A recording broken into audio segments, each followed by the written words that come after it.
Hi everyone, it's Julie here, your pet grief therapist.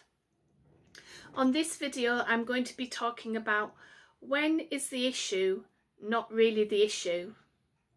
And that's something that therapists experience all the time.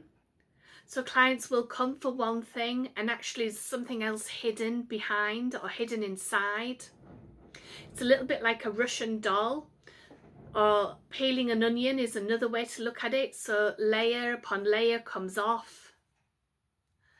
So sometimes people might come to me with sleep issues, and quite commonly we find that it's to do with when they thought their animal was being put to sleep, when they were told, maybe as a child, that their dog or their cat or any pet was really ill.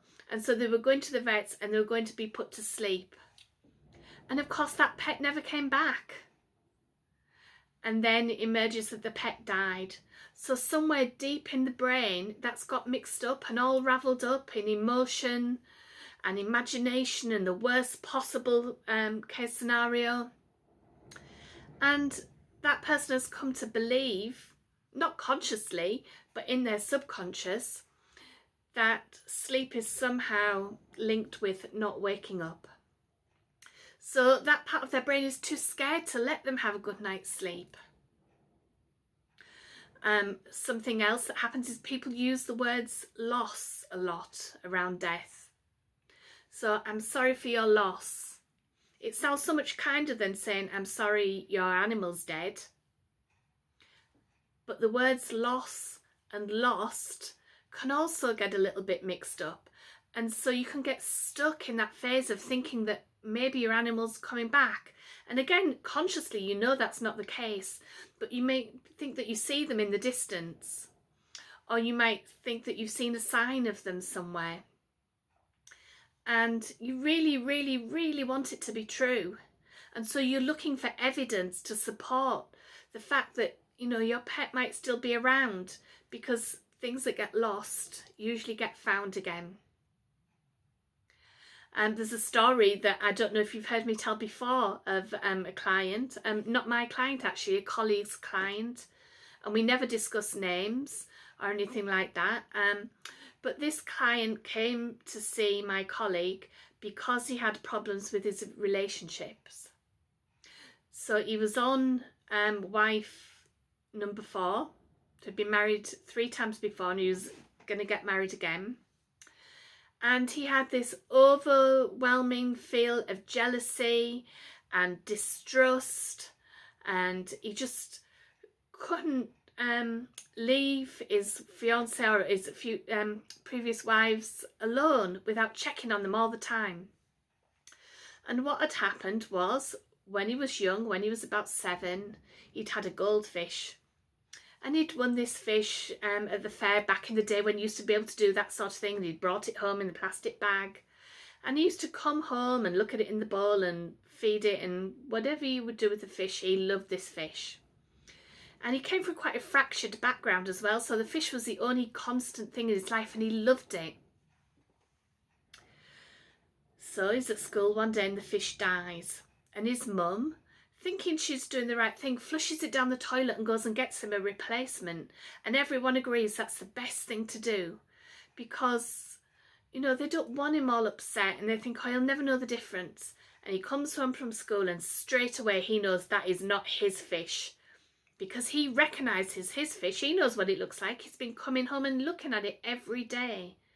To everyone else it's just a fish, but he knows that that's not his. And he's getting all upset and saying, where's my fish and what's this one doing here? And he's making a lot of noise because he's upset. And his dad, who's been at work all day, puts down his paper and says, for goodness sake, you were at school, all right? The fish died. Your mother flushed it down the toilet. You know what women are like. You never know what they're up to when you're not there to keep your eye on them. Everyone knows that. And he goes back to reading his paper. And because the little boy is 7, and he believes everything that his dad says literally must be true, and is in a state of shock because not only has his fish died, it's been flushed down the toilet. He literally takes on board that suggestion that you never know what women are up to when you're not there to keep your eye on them. So he gets older and he gets a girlfriend, and he's going through their pockets and their bags, and they didn't have mobile phones or social media then, but he's always checking and looking for evidence that they're up to no good, because everyone knows you never know what women are up to when you're not there to keep your eye on them. Gets older and gets married. And instead of him feeling more secure, now he's feeling even worse, and the effect has kind of snowballed. And now he's ringing his wife at work saying, "Who are those men in the background? You told me no men worked there, and I can hear a man, and who are those men?" And he becomes so unreasonable all the time that eventually she left him. And what this did was confirm what he already knew, or thought he knew. I knew she was no good, she's left me. Same with wife number 2 and number 3. And he gets to fiancé number 4 and he realises none of his mates seem to have this problem. So he goes to see a therapist. But not because he thinks there's anything wrong with his behaviour. He doesn't understand why he's so attractive to the bad girls, as he put it, and that the good girls wouldn't give him the time of day.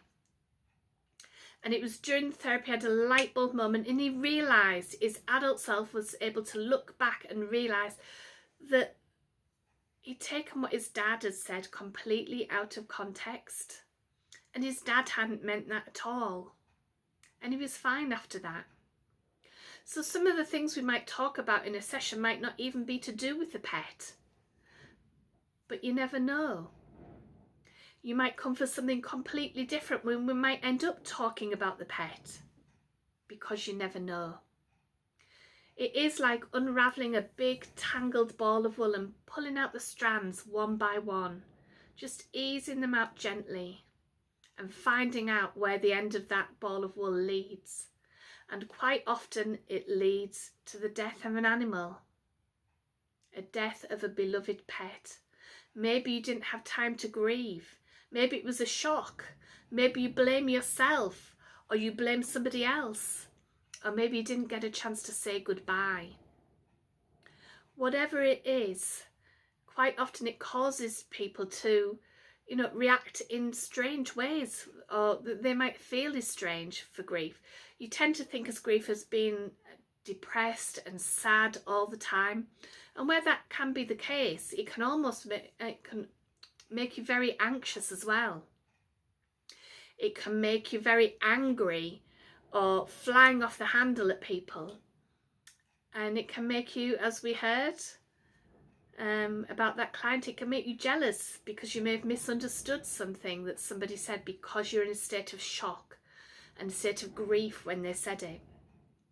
If they've said to you, "Well, that's your fault because you should have done X, Y, and Z," and they didn't mean it at the time because they were upset at the time, but then you take that on board and you start to blame yourself.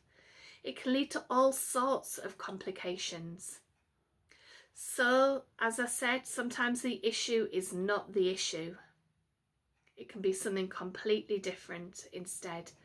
So if you think that any emotional upset that you've got, if you emotionally eat, if you drink away to numb the pain or the sorrow, if you think anything like that might have the slightest hint to do with pet grief, then get in touch.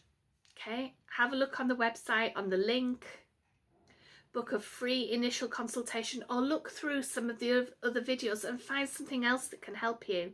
There's all sorts of techniques, breathing techniques, tapping techniques, all sorts of things.